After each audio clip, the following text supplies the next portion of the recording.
Good morning to all of you. Good morning to the audience from Europe, from China, from all over you are. My name is Gianfranco Siciliano and I will be hosting this webinar. Thank you very much for joining us. This is a very important seminar, a very important webinar, because we will talk about family firm. It is the most spread form of business organization around the world, as we will talk about today. And I will be running this webinar together with my co-author of the case that we have written, Lucia Pierini and Martin Roll. I am based in Milan. Lucia is also in Milan. Martin is in Denmark today. So this is the way I will be running this webinar. Let me first of all share the first slide of today presentation we have. Okay, so this is the case study that we have written, Antigua, Strategy and Succession Challenges in a Family-Owned Vineyard with Global Ambitions.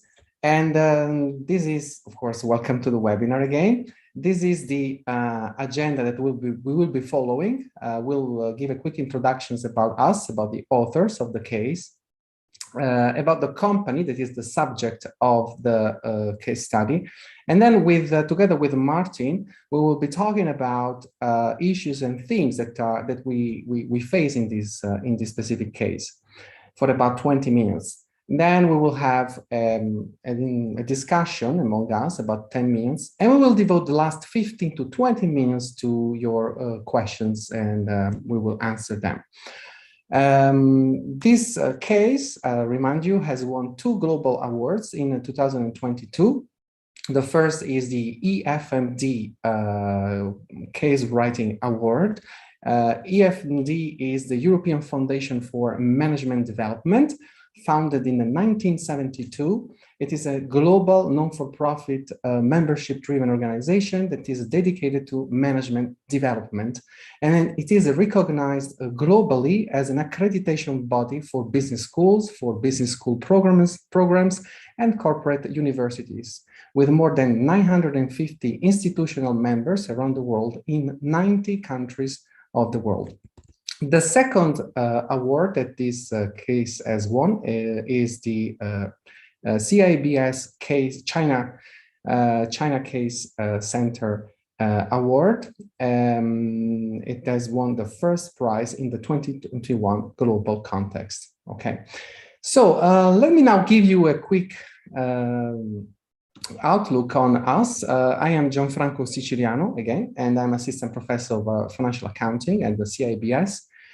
Prior to joining CEIBS in 2019, I was an assistant professor of financial accounting at Bocconi University in Milan, and my current research interests lie in the area of earnings quality, corporate governance, and of course, family firms. The second co-author is Lucia Pierini. She was a former lecturer candidate at CEIBS, and prior to joining CEIBS, she was a PhD student at LUISS, the university in Rome, and visiting PhD student at NYU in the US and LSE in the UK. Also, like me, her current research interest lies in the area of firm disclosure, corporate governance, but also intangible and merger and acquisitions, and of course, family firms. She's also a certified public accountant and auditor in Italy. And before starting her career, she also had working experience at Deloitte and Bulgari. Our third co-author is Martin Roll, visiting professor of family business and family office at CEIBS. It's a very well-known experienced global business strategist, senior advisor and facilitator to Fortune 500 companies and Asian firms. He advises clients on strategy, transformation, leadership, and family business topics. Mentor for next generation leaders in business families, startups, and high-growth company. He has been senior advisor at McKinsey. Our fourth co-author is Jijing Cao. She is a case writer at the CEIBS Case Center, received a PhD in marketing at Tsinghua University. Research interest is on strategy, marketing issues in consumer goods industry, and cultural and entertainment industry. Now, let me give you a brief outlook on the company that we have studied. Antigua is an Argentinian winery, private business with an integrated business model that works with essentially three different subsidiary companies, as we will see in the next slide, that are focused on the production and distribution of wine around the world. The idea was born thanks to the help of one of our previous MBA student at CEIBS, Francesco Cartoni. He was very much available in providing us all the information and running all the interviews with his parents, Virginio and Anna Maria, and his three brothers and sisters, Stefano, Alessandra, and Antonella. Why is this case important? Well, because as Martin will explain later, also with Lucia, it talks about different topics related to the family firm. We have, first of all, a multi-generational family firm where the first and the second generation are deciding what to do, how to run the operations as the business becomes global. And this, of course, gives rise to tension within the company, within the family firm. So we will see two different entrepreneurial cultures that face each other, try to find a solution, and also in terms of how to develop the future in terms of succession. Who will be the leader? How do we allocate the power? So there are different themes going from entrepreneurship to, we'll talk about also ownership. This is the next slide I have here.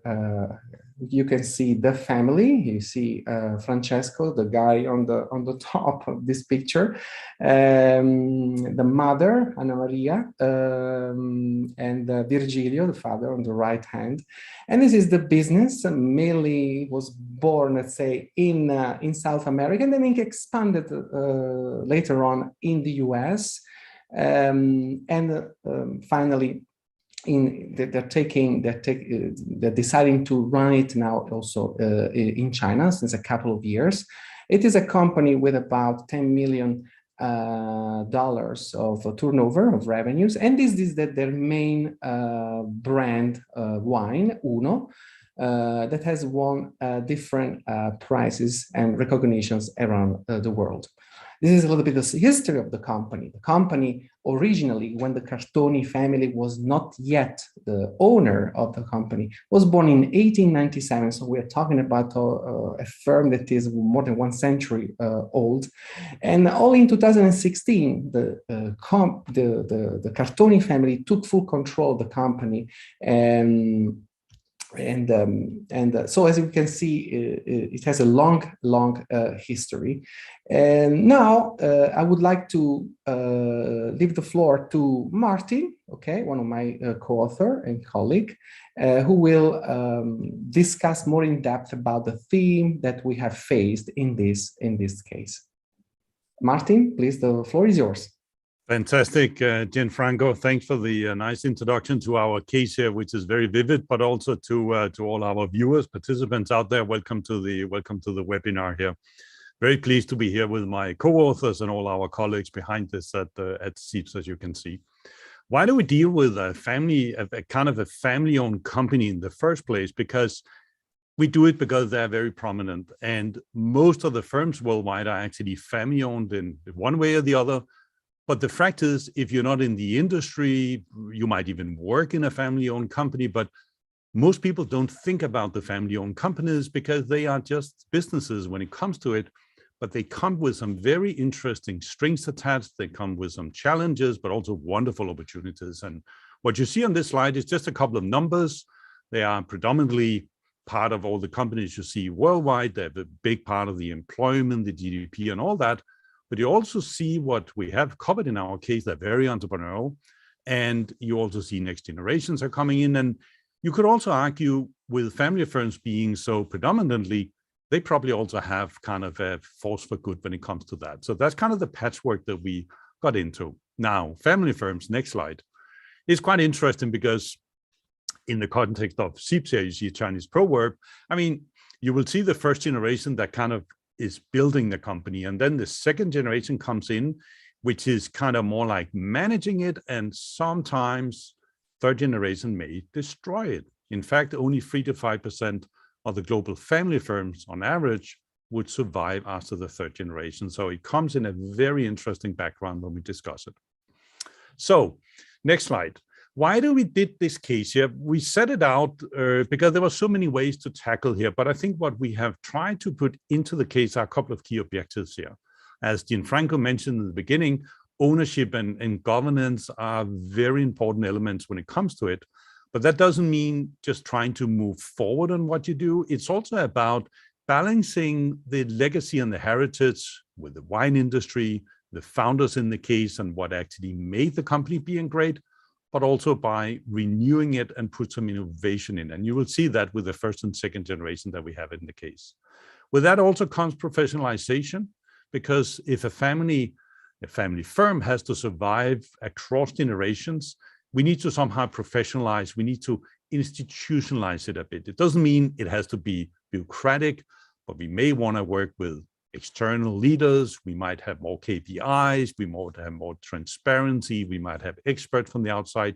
We somehow move on in order to innovate and to kind of renew it, still being very mindful of the past and kind of the energy, the emotions, and what actually built the company in the past. So it's about processes, about the right strategy, but also keeping the family together. And Gianfranco just showed you a picture of our wonderful family behind the Antigua case, and they are very close, but of course, you also work in a business context. So we refer to family unity. So you see a lot of objectives which we have tried to cover in the case. So next slide. So the case had been divided up in 3 different sections. And the first part of the case is the introduction to Antigua, the background, Francesco, who went to CEIBS to pursue his MBA in China, and also to understand the different members of the Cartoni family, what they do, what they come from, the motivations, not the least. And what are the roles now, but even more importantly, as you're seeking that renewal over time, and as we know, founders in any generation, they do not want to be the generation that drives the company into the fence. So there's always a kind of a sense of balancing what we have, but also providing kind of the future path ahead. So maybe some of those roles have to change. So that's what we cover in the first part of the case. The second part of the case is really why we get into leadership, ownership, and the governance issues. And this is where we're really going to discuss the crux of being a family in business and over time, which I'm going to refer to in a second. How do you become a business family? That's what is very important. And with that also comes the notion of leadership. We have a section in our case where we're going to discuss who's going to be the future leader here, and then kind of think about where would we take this business moving forward? What is the right structure? What are the right processes? Who's going to work in the business and all of that? And then mindful of CEIBS and the background for the reason for doing the case in the first place, what is really the future challenges for Antigua and that Chinese market that we know is very, very attractive in the wine business? What should Antigua do that? Do they have a way of competing? Do they have a differentiation point, and how should they do it? So the case comes in 3 parts: intro, the crux of family business, and then the future strategy. So how do you become a kind of a business family? And this is that's kind of the underlying notion in Antigua and with the Cartoni family. And what you will see in the case, if you ever get to read it or you're going to teach it, and we know we also have students at this webinar, if you're going to interact with the case, you will see it's a pretty happy family. It's a very good family. They have very good values, and their father started it, but what are they going to do to move forward? And what you often see here, for example, think about Virgilio, and we're going to get to him and his wife in a second. He didn't really have any higher education, and we live in a world where education is very valued, and we teach leaders and young students at CEIBS, but he didn't have any education. But despite of that, he built an incredible winery. But before that, he actually had a lot of other businesses as well. So how do you balance that notion of entrepreneurship, but also with the sense of, at some point of time, maybe stepping a bit aside. I mean, he is still young by heart, so is the wife of Virgilio, but when does the time come where you're going to leave more room for the next generation? That's kind of a underlying notion in the case as we move forward here. So the younger generation would love to get involved. They are asking, and can you ask for authority? Can you ask for autonomy from the senior generation, which is also the very interesting point. And when we teach family business at school, which I do at CEIBS, you will see that, yes, I want to come back to the firm. Francesco returned from his CEIBS MBA. He could have gone to McKinsey. He could have joined a fast-moving consumer good in China. He could have done something else with his life. But of course, he decided to come back. But with that also comes certain expectations in terms of what you want to do in that company. But how can you ask mom and dad for permission? Because mom and dad are, of course, your mom and dad, but they are also potentially your future bosses. And here we are dealing with two very strong bosses because they built a fantastic business. And this is where some of those conflicts, this is where the family unity sometimes could be broken if you're not careful. And that's also what we discussed in the case. But despite of all that, you must give it, the founder couple, very entrepreneurial, built this Antigua group. And I think actually still a young business, as we're also going to discuss later today, still a young brand, still a young firm with a lot of potential. And you see they have already gone from one country to many, many countries out there in only a span of a very few years. So let's try to look at what we're talking about here. We're talking about Catoni, actually with Italian roots, but based in Chile, and bought this winery in Argentina. So already the construct is quite interesting because they're not natives of South America, but actually became native as they moved there many years ago. So first of all, we have classic, the founder couple, Virgilio and Anna Maria, first generation entrepreneurs. They have done a lot of different ventures, which you don't see all the time. And they have had gas stations and retails and done a lot of selling and buying over time. So you're really dealing with entrepreneurs by heart. So that has been quite interesting to look. And they built this kind of Antigua. And then you have the second generation who are emerging. We're dealing with Stefano. He's the eldest, working in the United States, have built up a very good franchise for Antigua and the different brands and the different levels of wine that they represent, based in Miami, doing a fantastic job there. Then you have Francesco, the other brother, with a personality kind of similar to Virgilio, which we also saw when we interviewed the family and the case, and we'll discuss that later here. And he's very ambitious. He sees opportunity in China, new markets. He's bold, he's daring. He kind of has a certain sense of risk, maybe compared to Stefano, but you might also give them. Stefano runs the United States, a very important market, but when you are kind of, call it a general manager or a country manager, you also have to be careful about how you kind of run it though. So it's a little more bold, it's a little more up to some risk for the company here. Then we have Alexandra, very interestingly running the Argentinian office and much more. Previously worked in L'Oréal compared to the other siblings and even the founder couple. So of course she got some corporate experience in terms of the processes I talked about, professionalization, KPI, because when you work for a company like L'Oréal, of course, it comes with certain education here. So she's slightly different to the other one. She has outside experience, very structured, very organized. And then the last one in our gallery, persona gallery, is Antonella, the youngest sister here, that is starting to show involvement, certain feelings around the family, but obviously less aggressive, still young in terms of it. She's a part-time model and she has a lot of followers on the social media. I'm pretty sure since our last account, her followers probably have grown. The first generation versus the second generation. Now, a key thing that we do discuss in the case is what should the next generation do in Antigua? And you could ask yourself, first of all, you have two founders and they know the wine business backward, even though they're not native people from the wine industry. They only kind of acquired and got into wine much, much later. Virgilio were initially an investor in Antigua, and then later he acquired and controlled the company completely. So if you think about the four siblings in the next generation, where should they play in the company? Because in essence, you can have three different roles, type of roles in a family-run enterprise. In the upper left, you can work in the business and or you can sit on the board.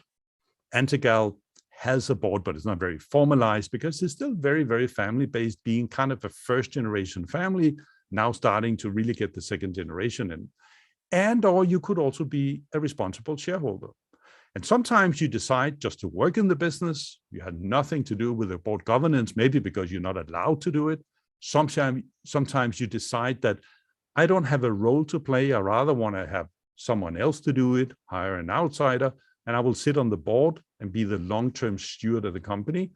And of course comes also responsible ownership. And this is always the crux of the issue, because when are you, from a senior point of view, ready to hand over responsibility, but in essence, ownership, voting, giving out the dividends, passing on part of that wealth to the next generation? That can also be very tricky at times. And of course, as you can see in this diagram, you can play different roles. Now, you just have to avoid this being very crowded, because if you have all the two founder couples, we have the 4 siblings and many other people working in the company, can it be a little crowded? Could there be certain conflicts? Are we playing to the right strength? Should someone do something else, take much more of a governance role, and sometimes just become steward of kind of the long-term ownership? That's an underlying notion that we have built in the case, and there are a lot of things to discuss. I guarantee you, you will see it when you read it. Next slide.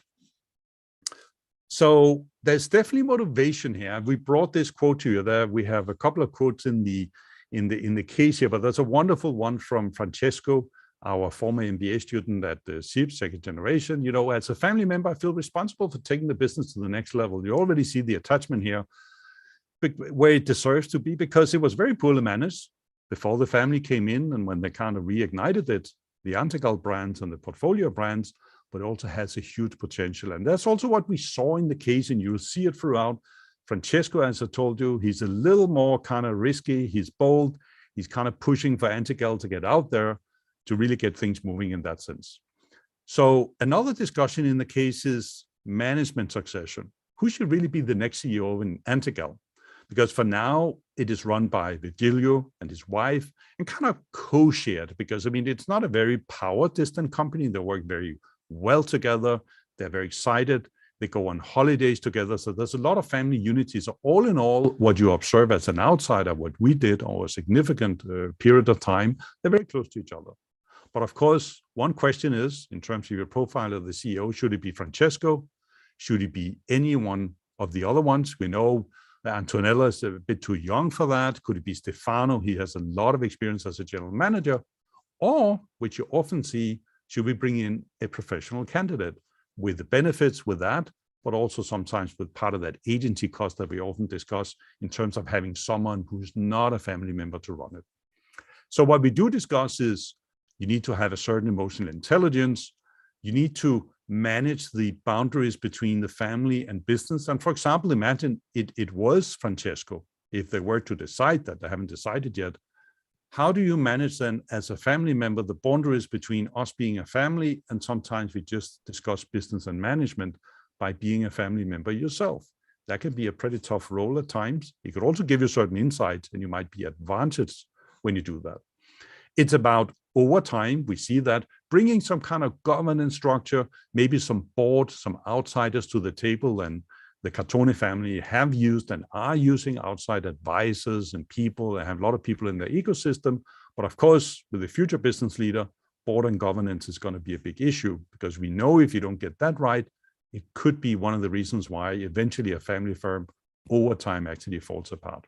It's about building teams. And of course, again, being the steward of very good family business relations. Next one. So it's about thinking about the future governance structure. And when we discussed with the family about the case and put it together last year, think about kind of the governance system about 3 different pillars. And what you see here on the left-hand side is the green pillar. This is where you have all the family stuff. This is where you have the blood between the family members, you have 2 generations, you got parenthood, you got love, you got where the family spend time. They are family, but they're also a business family. So they're not like a normal family, because they also have a business, which is what you see in the blue pillar. And of course, with Virgilio and Anna Maria starting it out originally, it obviously grew, it professionalized. We have the second generation coming in. So that's what you need to deal with in the middle one. And then on the Right-hand one, question about the CEO and management. Now, often when you come in, family firms have individual setups, so there's no standard size fits all. But what the cantones need to think about, and we built that into the case as well, they need to think about, while still being limited in number of family members, which is a blessing in a sense, because you're only going to deal with a very few people, essentially 4+2 for now. So it's fairly easy, but you're still going to think about how do we structure ourselves on the left-hand side in terms of bringing next generation in, have a fair process and all of that. In the second one, back to the business, shareholder meetings and all that, and of course, who's going to run it in the red box. And as you see, there could be overlapping circles here, but again, thinking a little about that process moving forward without over-institutionalizing the cantone is also very important here, but it's good. And you see that in the case, we are at the verge of moving into the next level. And finally, what we also have in the case, next slide, is the China strategy. And we saw from the early, and we also know the professor that actually taught Francesco, he was very bold on China. He was very interested in China. He came to China for his MBA. You must give him, he did that, got his hand dirty, and he really saw that opportunity that the Chinese market brought. So the question is also, how do you bring, should you bring a South American wine brand, which is a very prominent brand out of Argentina, into the Chinese market? So we are kind of wrapping up the case with interesting stuff about the China strategy, which comes with a certain risk, but as we also know, there's a lot of buying power in China, a lot of upside potentially with Antigua. Thanks, Gianfranco. Over to you. Thank you. Thank you very much for this discussion about our case, Martin. So now I would like to start a discussion about us. And of course, our audience out there can also, in the meantime, formulate its questions. And you can always please feel free to address the question in the chat box, and I will take your questions, and then we will answer to it later on in the last 15-20 minutes of this webinar. Okay, so in this discussion, in this next 10-15 minutes, I would like to ask my co-author a couple of questions about the case. So the first question is for you, Martin, again. So we have already many cases on family firms. Going on the website database of most universities around the world, and by digiting family firm, we see a lot of family firm business cases. And we also have academically a very prominent and rich and established theory behind. So my question is, why is this case, this story, so relevant today? And what is a typical course that you would teach this case in a business school? And what are students expected to learn about it? Yeah, very good question. First of all, I think it's, as you said, it's a very rich area, but we also know family businesses represents the majority of the companies worldwide. And the notion is, you know, one family firm, you've seen one. So every family firm has to find their own model, their own road to success. You need to find your own differentiation, and they all do. What is interesting about the case is it's a multicultural case. We are in South America. We got some Italian heritage.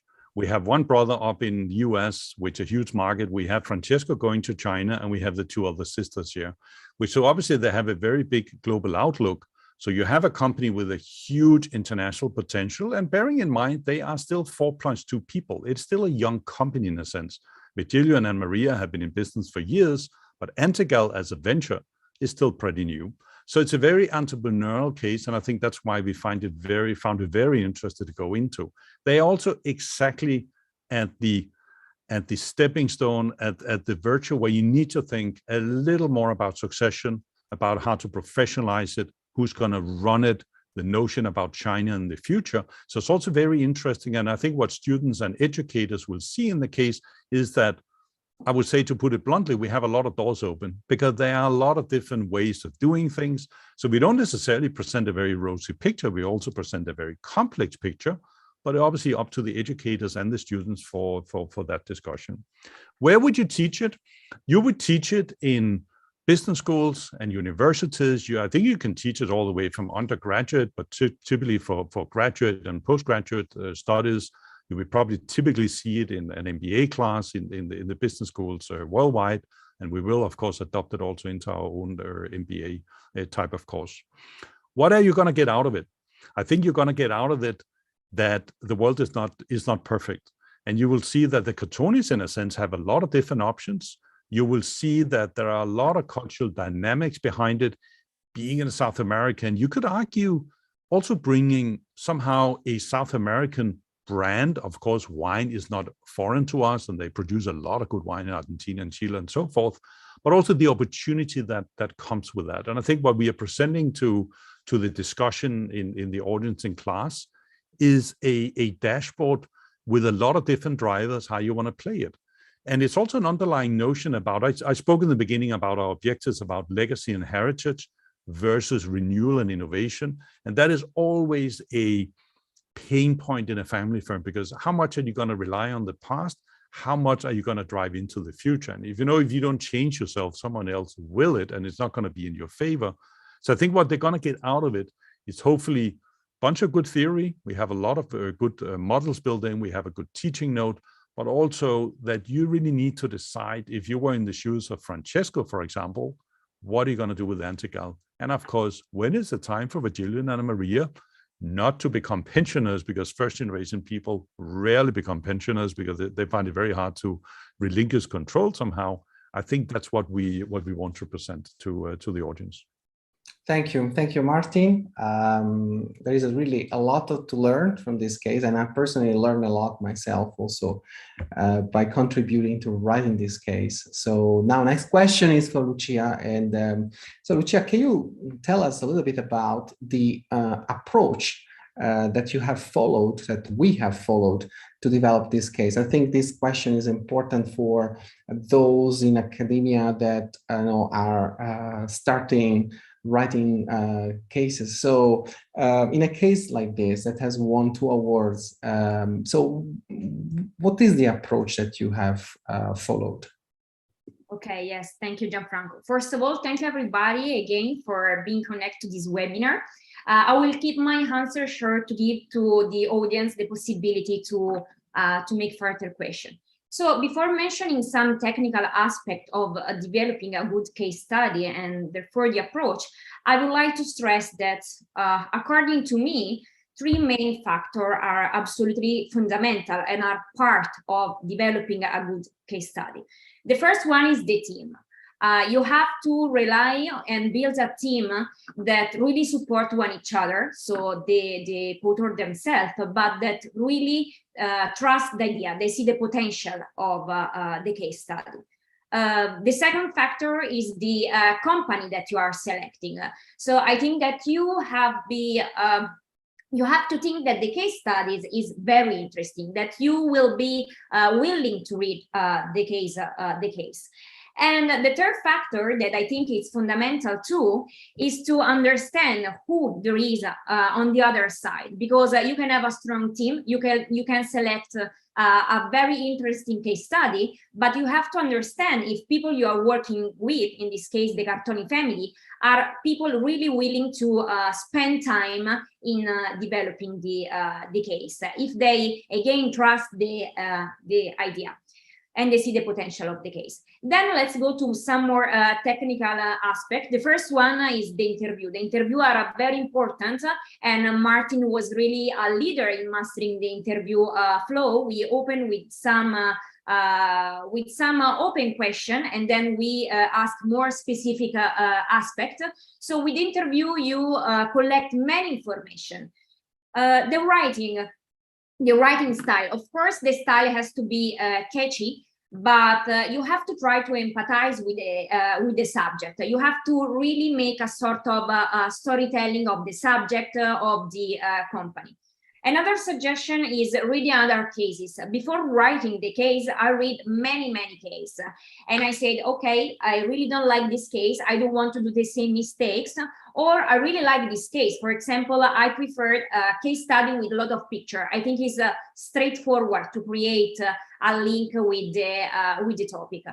Another aspect that is very important is the data collection. So not only via interview, but I remember that we went through like Instagram to better understand the soul of Antigua and of people working there. I went to some websites selling wine to understand what consumer think about Antigua. And it's also important, other two elements, sharing and feedback. I can say honestly that we always share among us co-author the different part that we wrote. We ask one each other the feedback, but we've also shared the case with some close friends, and we ask for some honest feedback and possible improvement. So to read the case to a small circle to have feedback.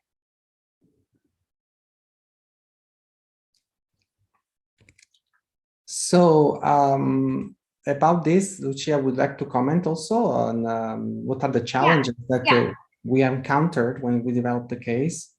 Yes, I mean, if you want to develop a very high product, a very high quality case study, of course, you encounter many challenges.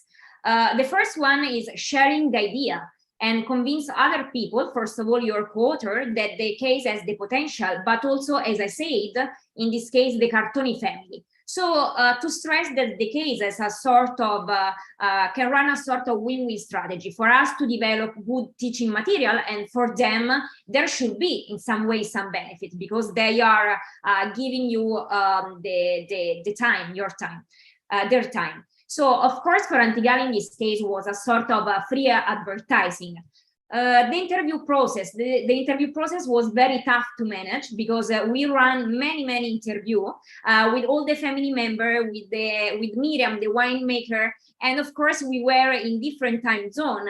A part of the family in Chile, Stefano it was in Miami, we were in Europe, you Gianfranco were in China, so also to coordinate. That's why I said at the very beginning, you have to have a team that is really involved in making a good case study.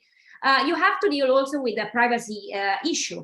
So you have to reassure, in this case, the Cartoni family, that you will disclose and release information only on topic that they want to release. So they don't have to feel the case as a sort of threat for the company secret. You have to be able also to manage some family dynamics in this case, because in the interview we had some topic that maybe the brother one each other never had the chance to talk, and so you have to also be able to not create fight between the subject. And then the different writing style. Of course, we co-author, we were two girls, two men, different cultures. So our writing style, of course, was very different. So I suggest to people that would like to start writing case studies is also to rely on an English proof reading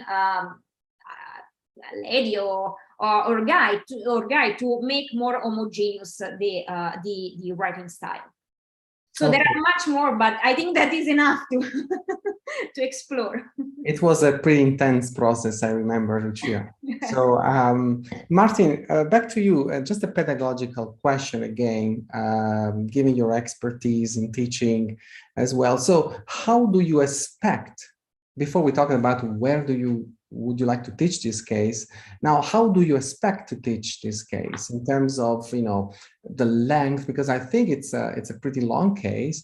In terms of number of students, what is the ideal number of students in a class, an executive class? What tools would you use when teaching this case? Could you please explain us what is your point of view? What is your opinion on that? Yeah.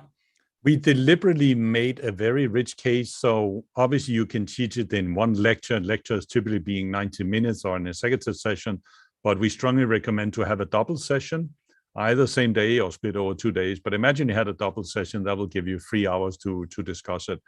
I think there is a lot of room for discussion. It comes with a lot of questions. It comes with a lot of roadblocks. It comes with a lot of crossroads. Should you go A? Should they go B? So I think we are really leaving it to the class to kind of think ahead for the Cotonis what to do. So I would use all the methods you have in class: whiteboard, video, pictures, discussion, breakout, come back, offload ideas, present to class, who's for A, who's for B, and all that. So I would make the case very interactive as I go forward. And it's because we're dealing with wine, it is a pretty fun product in a sense. I think we could also get a lot of engagement for class.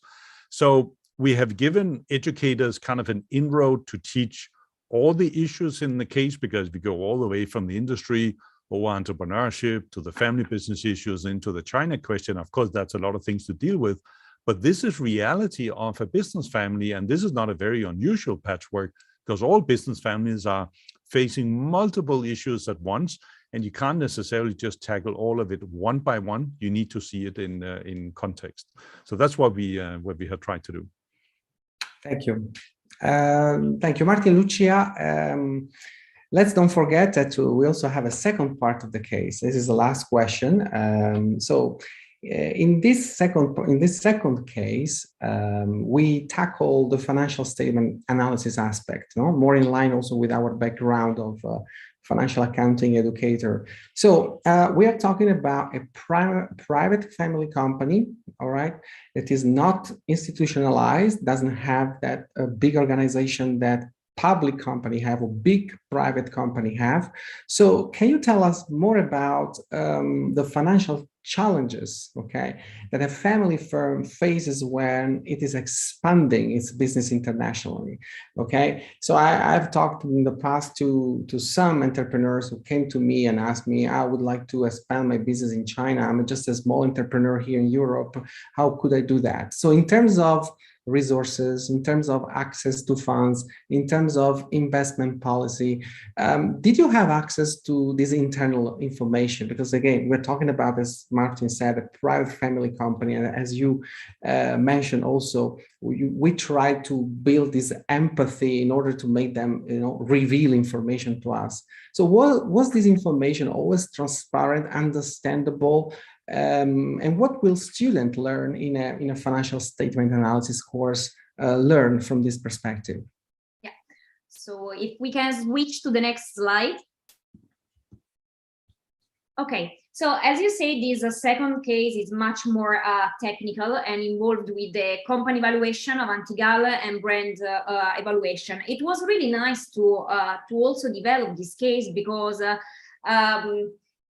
it was very clear and emerged some characteristics that the academic literature already tells us. In terms of financing, was very clear that family firm also when go abroad almost rely on their own personal funds. So there is Virgilio providing funds for expanding Antigua also in China. Was also interesting to see how family firm rely on internal contact, so on friendship. This is another characteristic of family firm. But this case, I think it's also very useful in terms of teaching goal, because as you say, these firms are in different countries, one in Argentina, one in US. So it's also very useful for students to understand concepts like the impact of the inflation rate in Argentina on company valuation, or how to make evaluation when you have to deal with different exchange rate, and how family firm try to provide funds using the fact that the company is based on different countries. So from the case, you can see that, for example, Antigua takes fund via Cork Alliance from US. Regarding the information, the financial information availability, as you said, when you deal with a family firm, financial statements are a little bit more how to say, less straightforward. No, we are not talking about a listed company where there are analysts checking you. Of course, there are the US GAAP and the IFRS that set the main items that you have to report on the financial statement. But very often, when, if you remember, when we went through the financial statement, there were some lines that was a little bit not easy to understand in terms of, no? So we have We had many also meeting with their accountant to make us understand if it was a financial item, an investing item. And as you say many times, and a suggestion that I can give you, to the audience, when you are dealing with a private firm or also with listed firm, to build the trust of these people, you can also ask them if they prefer to sign some NDA and to check later the results of your work, or sometimes to negotiate what they want to disclose and what you as professor and teacher would like to disclose because you think it's useful for students. Sometimes I reach the goal that I wanted, just collapsing some line of the financial statement. So you have to make some compromise to have a good product. Yes, thank you, Lucia. I still remember the financial statement in Spanish. We had to we had to figure out what some words meant from Spanish to Italian. Of course, not a big deal, but I can imagine. All right, so Martin, Lucia, really thank you very much for your points, your opinions about the case. I hope they are also useful to our audience. I would like to just wrap up with some conclusion about what we have seen, what we have learned, and what students and educators around the world will learn with this case. So first of all, we learn how to perpetuate a family business. This is a crucial question because family companies, as we have seen in the theory, in academic literature, but also in business practice, face always the same dilemma. The dilemma is about their continuity. How they're going to survive the future, the challenges that the future presents, and this become more and more difficult when there is a multi-generational company. So there are dilemmas that are always right there, and if, in our case, affect especially the second generation members, the 4 siblings. The second aspect is introducing family governance. So we have analyzed the ownership aspect. That is always intertwined with this sense of transparency and providing a framework for positive family interactions based always on fairness, transparency, and inclusiveness. This is a very important topic that we have met in the case. Constant renewal. So the firm grows, continues, survives, adapts in different contexts, in different macroeconomic contexts. This is another aspect in our case. How should we do it? Should we do it through multiple small steps or favor big moves? This is also important for discussion in a class. It's of paramount importance. Succession planning, Martin was recalling it before. This should happen with a sense of purpose, making the right ownership decision.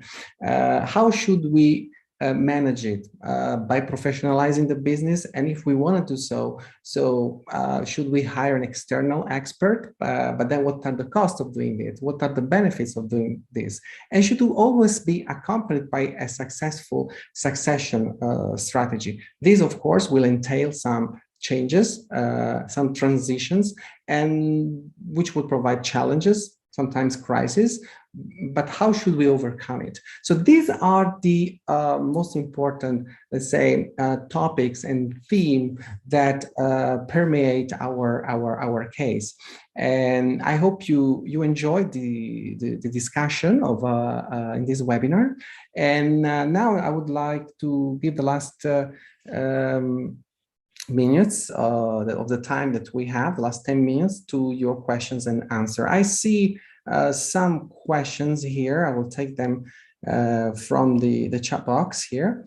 So the first question is, how should, okay, again, the succession. Of course, if we will not have time, I'll tell you already now, we will not have time to address all of them, but please feel free to write us. We will share a PDF of this presentation with also our personal information at the end. You will see our email address, so feel free if you're interested in knowing more, if you're curious, to address your questions there. We will be very happy to answer to them. So the first question is about succession. How should the succession of the business coordinate with the inheritance to prevent or mitigate conflict and maximize value and continuity. So please, Martin, would you like to answer this question? Good to unmute. Good question. I think it's important here to have very good communication. And I talked about balancing legacy and heritage with tomorrow, renewal, and sometimes a bit of disruption here. But I think it's important to look at kind of inheritance from two parts, kind of the values, legacy, the way that Antigua, because it is an old vineyard, and kind of balance that, what is needed to disrupt production, what is needed, for example, to look at channels going into China, and how we're going to operate that. So I think what is very important here is a kind of a balanced approach, not to seek perfection, but also to take time to balance that out, because getting that balance between the past, the present, and the future takes time to figure out. And that's what I would look at. Of course, if inheritance means wealth, that's also a very important discussion about ownership. When is it right to distribute it? When is it right to give voting rights? When is the time for the kids, for the next generation, and even generations after them to take over? So those are some of the things you need to kind of get involved in, which you need to have in your discussion when you handle it. Okay, thank you, Martin. Now the next question is about cultural and societal dynamics. So as we said, this is an international case. A Chilean company with Argentinian facilities operating in the US, expanding in other countries of the world, including China. So the question is about, indeed, these dynamics. Are there cultural and societal dynamics within Argentina, South America, that family business succession planning and strategies need to adapt to versus other regions like China or Europe? Or are family business fundamentally the same across cultures and societies? Who would like to take this question? Martin, please go ahead, and then I had some. Okay. First of all, I think when it really comes to family business, it's a bit like Windows. I mean, you got the same standard challenges and opportunities anywhere in the world. I mean, I have worked with family firms in most parts of the world. CEIBS, for example, is very active in Africa. We're active in China. We're active in Europe and elsewhere. And you kind of see the same issues. But nevertheless, sometimes, culture plays a part here. Two things I would think about is that the kind of the South American / Chilean culture is very expressive. So you got big personalities here. People tend to communicate a lot, love to discuss, love to keep it open. It doesn't mean that you're going to have everything on the table. And that means you need to allow time for communication here because you got very expressive personalities. On the other hand, you could at times have hierarchy, and hierarchy exists in any culture worldwide, but the hierarchy out of my native Scandinavia here is very different to the hierarchy you will find in Southern Europe or in South America. We always have respect for elders. We always have respect for titles and wealth and power, but that could also play certain parts in that. So with a very expressive culture, very extrovert culture, you also have to marry that with maybe a bit of power distance when it comes to the respect of the elders here. So those are kind of two things I would build into the process. Thank you, Martin. Lucia, you wanted to add something? Yeah, and I just reply in a similar way to an answer in the box. I remember that for the family it was really tough, the selection process and the hiring of a manager in China, because China nowadays for Antigua represents one of the biggest, is not the second market for Antigua. And of course, there are cultural differences. So it was very tough to select a person that they could rely on, and that it was in a, able to work in a good way, in a profitable way with the employee in Argentina. So I remember that Francesco also spent some time to introduce this person to the Argentina employee and vice versa. So yes, when a company, above all a family company, goes abroad, the challenges are many, and of course the cultural aspect are important too. Just 1 second answer. I remember that Francesco in like 1 month will go to Korea to expand the business of Antigua. And I remember he said, no, we have to take care of the Korean culture. We have to go there for an event. So really, Francesco tried to enter in the market first as a person, as the Cartoni family, and then with the product. So to try to reduce the cultural differences. Okay, thank you, Lucia. The next question is about knowledge dissemination across generations. Specifically, what are the contextual factors that enhance or impede, limit knowledge dissemination across generations, I guess in a family firm, of course. Martin, so from your experience from this case specifically, I know we have already talked a little bit about it, but would you give maybe some more example of facts, that we have come across during the writing of this case that could help our audience understand what could enhance or impede knowledge dissemination across generations? Absolutely, it's a very good question. Thanks for that one to the audience. I think what is important here, you will find that the Antigua, the Cartonis, is a little, let me call it, unstructured. And I say that with a heart, and I say it very positively, because that's what built the company. But in order to have an effective dissemination of knowledge, insights, experience, secrets over time, don't expect it just to happen. Of course, it does happen in a business family. We know the Cartonis, they had dinner and lunch together on Sunday, they're very close. But there's still a lot of things which is not passed on, because there is a power play between any generations, which is natural. If there weren't, it would be unusual. So you need to make sure you have more structure, more process. That's also why we talk about professionalization, setting up a board, having weekly meetings, maybe getting a little more into an institutionalized approach. But that's a way to make sure that, for example, what Virgilio knows from the past and the present is actually passed on in a little more of a structured way. Because often in business families, we expect that it's just going to happen, but the world is fast, and the elders or the youngest may not share things, willingly, or maybe they thought that you knew, but I haven't told you. So make sure you set up a process where this is going to happen. That's why we need to professionalize the family firms, because otherwise it's still going to be run the way that Virgilio and Maria ran it and runs it, and they did a very good job. But you're going to leave room to the next generation, but they need to do it on an informed basis. Great, thank you, Martin. Top 3 challenges for family business to have young generation to carry on the business. So if you happen to start a new business as a family firm, what would be the top 3 challenges that you would encounter when you have on board your next generation?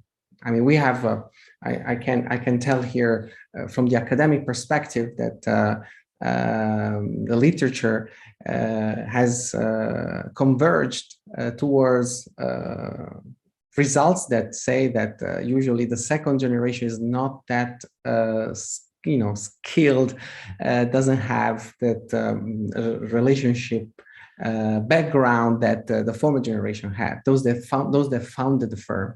So it's always a little bit tricky here. There are always challenges here when you are about to pass the company to the next generation, because they're unskilled, because as we can see in this case, not all the brothers and sisters are the same.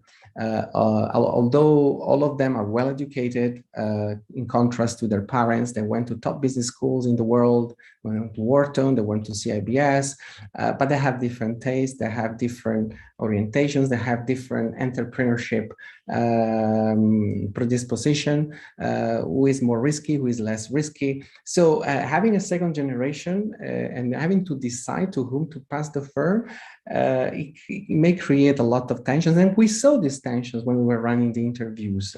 We could feel it. So it was also on us. It was resting on us the ability to not lead them to fight during the interview. So it's a very difficult, a very challenging decision for the founders on who to pass the business, because This may create also tensions among the brother and sisters. Why to him, not to me? What did I do bad? What did I do? What did he do good? So according to me, the ability, it rests on the ability of the founder to understand who of the next generation can take the burden of the business. This is a very important challenge. So if you want to add something on the last minute, Martin or Lucia, on this. Maybe to that one, I think 3 rules apply. I do a lot of mentoring of next gens, and it tends to be the same 3 things, because it's never going to be Virgilio steps aside and then someone or a different kind of siblings from next generation run. It's a process over many years. Virgilio is going to turn very old. He's alive and kicking. He's very active. But I think first, think about communication. It's really about discussing, balancing past and presence. Secondly, make sure there are clear mandates. I talked about roles. What are really the mandates for the next generations to come in? Is it to expand? Is it just to keep as is? What are the roles between them? Because we have 4 siblings here. It's a little more complicated to compare to if you just have 1 or 2 or sons or daughters. And the third one is a roadmap. Because next generations don't want to be Prince Charles. They don't want to wait for the key to the car forever. They need to have certain visibility whether this is really a long-term thing, because otherwise join McKinsey, go to big corporate, set up your own company. So there also has to be a discussion about potentially what is the runway. So communication, roles and mandates, and a clear roadmap. And the roadmap sometimes is very critical, but it can also be very contagious, because it's very hard for the patriarchs to step aside and give it a shout and say, that's it. I'm gonna go on pension. I'm gonna step aside. I'm gonna hand it over to the next gen, which is a tough thing for most entrepreneurs. Thank you very much for this closing, Martin. So I really would like to thank all the audience. I hope you will enroll in future family business courses. So I hope you will enjoy the case, which will be available at the CEIBS Case Center, and in a few months on the Harvard Business Publishing Library database. So I really thank you, all of you, and I apologize for not being able in this short period of time to answer all the questions that you have raised, but please feel free to send an email to us if you'd like an answer. We will share the PDF again after this presentation. So thank you, Lucia, thank you, Martin, and thank you all of you again. Thank you, CEIBS Zurich and